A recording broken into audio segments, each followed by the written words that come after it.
Bonjour à tous, cette semaine dans À savoir, nous allons beaucoup vous parler de chimie, même si ça vous rappelle de mauvais souvenirs de lycée.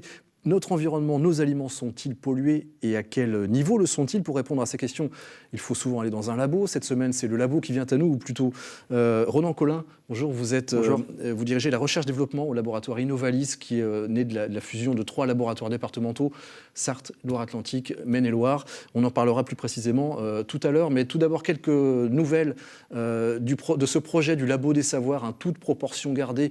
Vous vous souvenez, on va le voir en image, l'idée c'était de ramener le système solaire à l'échelle d'une ville. Eh bien, voici le making-of de cette opération qui a été publiée il y a quelques jours sur la chaîne YouTube du Labo des Savoirs. Et ces panneaux que vous voyez à l'écran resteront donc sur la voie publique jusqu'en janvier 2016.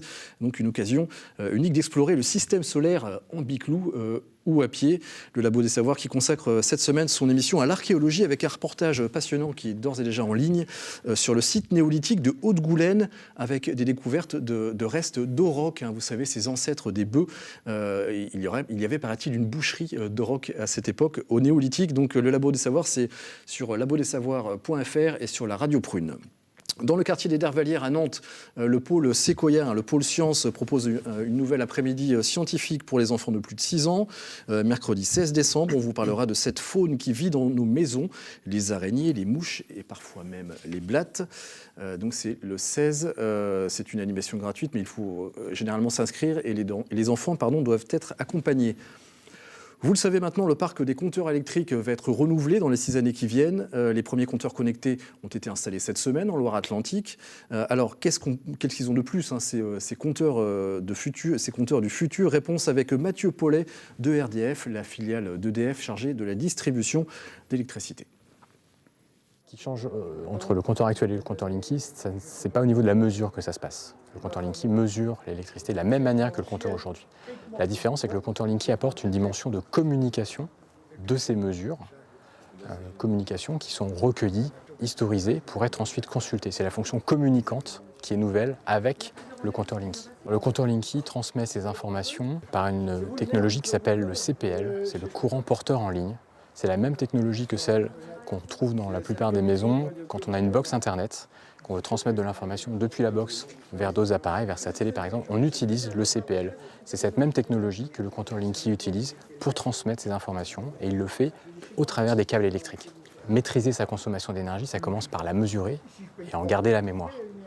Quand on éteint sa télé qui était en veille, on pourra mesurer directement dans les jours qui suivent la conséquence sur la consommation électrique, ce qu'on n'est pas capable de faire aujourd'hui, puisqu'on a des estimations le plus souvent à 6 mois d'intervalle.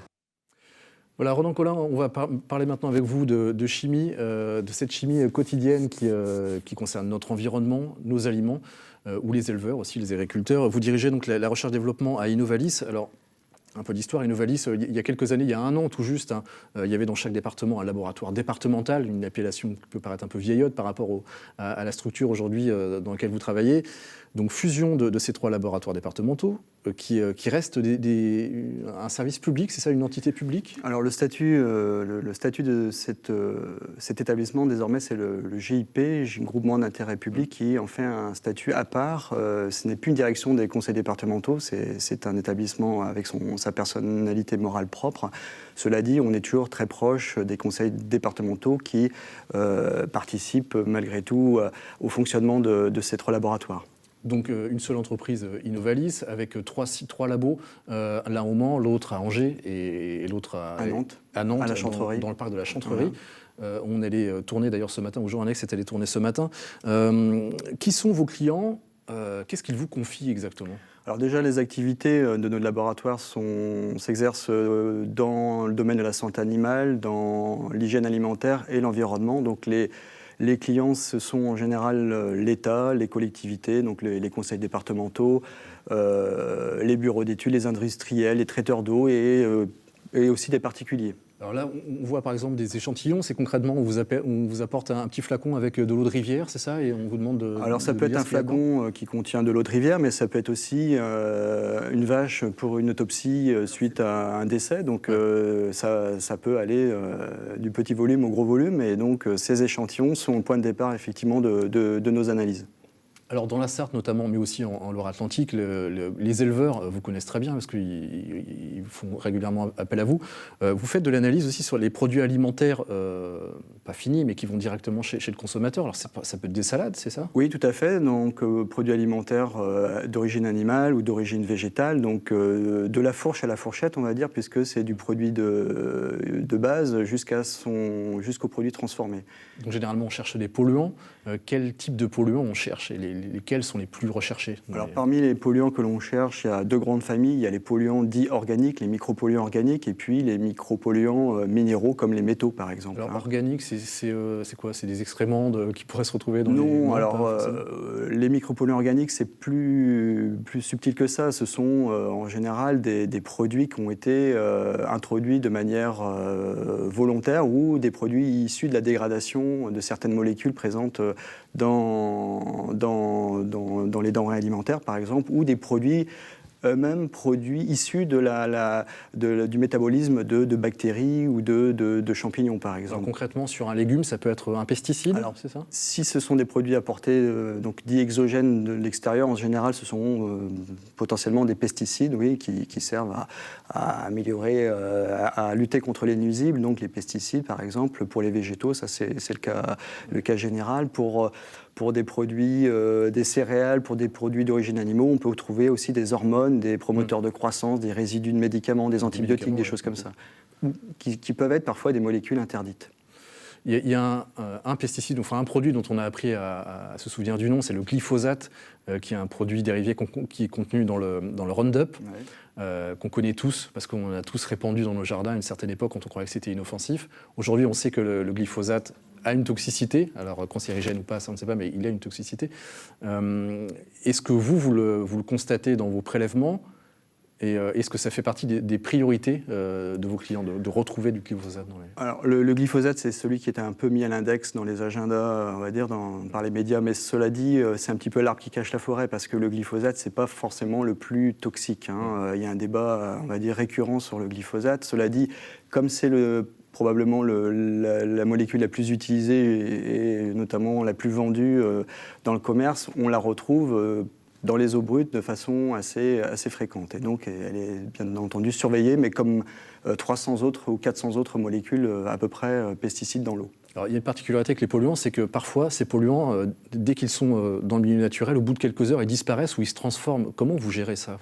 Alors c'est toute la difficulté effectivement, et ça relève des compétences de nos préleveurs et de nos analystes. On est obligé soit de lancer les analyses dans un temps très court pour pouvoir faire la photographie de la molécule dans l'échantillon, soit on trouve des moyens de stabiliser les molécules avec des modificateurs chimiques dans les échantillons, par exemple. Parce que pour l'expliquer en quelques mots, par exemple, le glyphosate, au bout de quelques heures, alors de quelques jours, je ne sais pas, il se transforme en une autre molécule, c'est ça qui Alors, c'est pas en quelques jours, c'est pas en quelques heures, peut-être en quelques jours, tout dépend des conditions physico-chimiques du milieu, du pH de l'eau, de la température, de la luminosité. Bon, c'est plusieurs jours quand même malgré tout, donc on a quand même le temps de le repérer.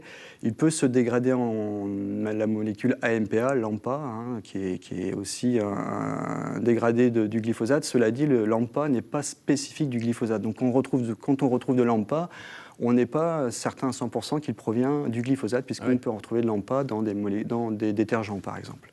Donc, quand vous menez l'enquête ou quand on vous demande de mener l'enquête, pour vous, il est difficile de dire c'est telle personne qui a utilisé les lessives ou c'est telle personne qui a utilisé un pesticide. Voilà, tout à fait. On peut simplement dire qu'il y a une hypothèse que ça provient du glyphosate. D'accord. Vous êtes un peu les experts de l'environnement, en quelque sorte. On est les experts de l'environnement, en quelque sorte. Cela dit, c'est parfois plus complexe que les experts que l'on voit dans les séries télé. C'est pas aussi simple que ça. C'est une analyse, c'est pas simplement presser quelques boutons sur une machine, c'est aussi avoir un regard critique pertinent sur le résultat qui est fourni et beaucoup d'humilité parce qu'une analyse est entachée forcément d'incertitude. Alors dans notre imaginaire, trouver des produits chimiques dans un échantillon, on se dit, allez, on verse un produit, si ça devient bleu, c'est négatif, si ça devient rouge, c'est aussi simple que ça. Alors ça existe encore, ces méthodologies d'analyse, ce sont les analyses colorimétriques. Le principe fonctionne encore, cela dit, elles sont encore utiles pour certains paramètres, mais pour descendre très bas en sensibilité, il faut désormais aller vers des techniques plus fines, plus sensibles. On voit d'ailleurs à l'image une des machines que vous utilisez. Alors ça vous faites quoi avec ça? Ça s'appelle comment ces machines? Alors ça, typiquement, c'est un chromatographe couplé à une spectrométrie de masse. En général, c'est la technique la plus couramment utilisée dans les laboratoires d'analyse pour doser les micropolluants organiques. Hein. On ne dose pas les micropolluants minéraux avec ce genre de machine, on dose les micropolluants organiques. Et donc, la chromatographie permet de séparer les molécules et la spectrométrie de masse permet de les identifier et de les quantifier. D'accord.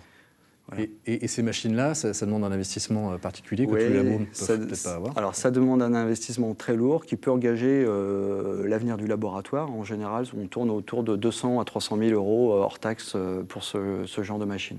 Donc l'enjeu, c'est de détecter des concentrations très faibles et j'imagine qu'on vous demande aussi de détecter des concentrations de plus en plus faibles parce que aussi les réglementations nous disent qu'il faut abaisser les seuils absolument de dangerosité des produits parce qu'on s'est rendu compte à travers les expériences que c'est dangereux. Oui, alors c'est tout le défi, c'est l'enjeu sociétal, mais c'est le défi des laboratoires de pouvoir, après avoir fait ces investissements, être en capacité de doser à des niveaux de concentration extrêmement faibles. D'ailleurs, on ne devrait même plus parler de micropolluants, on devrait parler parfois de nanopolluants, parce qu'on est désormais dans le domaine du nanogramme par litre, voire du picogramme par litre. Et il faut pouvoir distinguer des signaux provenant des cibles toxiques dans un bruit de fond extraordinaire de signaux. Donc il faut pouvoir, grâce à ces machines, distinguer la bonne molécule de l'ensemble du bruit de fond. Moi, je vous apporte un échantillon de terre ou un échantillon d'eau du robinet chez vous. Vous pouvez me le faire et ça me coûte combien? En gros, est-ce que les particuliers peuvent venir vous voir? Alors, oui, les particuliers viennent parfois nous voir. Ce qu'on leur conseille, c'est en général de passer par des prescripteurs, on va dire, institutionnels, ouais. Parce que parfois la démarche n'est pas maîtrisée, des associations aussi. Bon, entre le dosage du pH de l'eau et puis évidemment de 300 molécules organiques, c'est pas du tout le même prix, mais on reste quand même sur des prix qui sont très supportables, en tout cas par la collectivité. Alors, vous parlez de 300 molécules, justement, je suis allé sur votre site, et ça, c'est le catalogue des molécules que vous êtes en mesure de détecter. Il y en a plus de 300, 360, je pense qu'il y en a d'ailleurs davantage. Ça, c'est peut-être celles qui sont reconnues, accréditées par le COFRAC, mais on sait en faire encore davantage. Donc ça veut dire qu'il y a un protocole pour chacune de ces molécules, vous devez être... Oui, parce que ce qu'il faut savoir aussi dans notre domaine, c'est que la normalisation ne suit pas les progrès technologiques. Ouais. Donc les méthodes qui sont proposées ne sont plus tellement à la hauteur des enjeux, et donc c'est nous, au sein de nos laboratoires, qui, grâce à nos structures recherche-développement, développons nos propres méthodes et les validons de manière statistique pour les faire ensuite reconnaître par un organisme indépendant. Est-ce qu'il y a des effets de mode à partir du moment où vous répondez à des demandes? Est-ce qu'il y a des effets de mode sur les polluants? Est-ce qu'il y a une mode du PCB comme il peut y avoir une mode du glyphosate? En gros, est-ce que vous constatez ça? Oui, alors parfois on peut constater qu'on peut mettre certaines molécules à l'agenda de manière très, très prégnante. On pense au bisphénol A par exemple, qui a été mis à l'index il y a encore quelques mois. Dans certains plastiques, c'est ça? Oui, c'est pas forcément celle qui a le potentiel perturbateur endocrinien le plus fort, mais pour autant, on en parle beaucoup. Perturbateur endocrinien, donc qui modifie le fonctionnement des hormones, c'est ça? Voilà, potentiellement, qui peut modifier un fonctionnement interne endocrinien des hormones. Donc, et donc, voilà, ces molécules-là... parfois sont qualifiées de polluants émergents. Cela dit, elles existaient déjà depuis longtemps dans l'environnement, sauf qu'on n'avait pas forcément...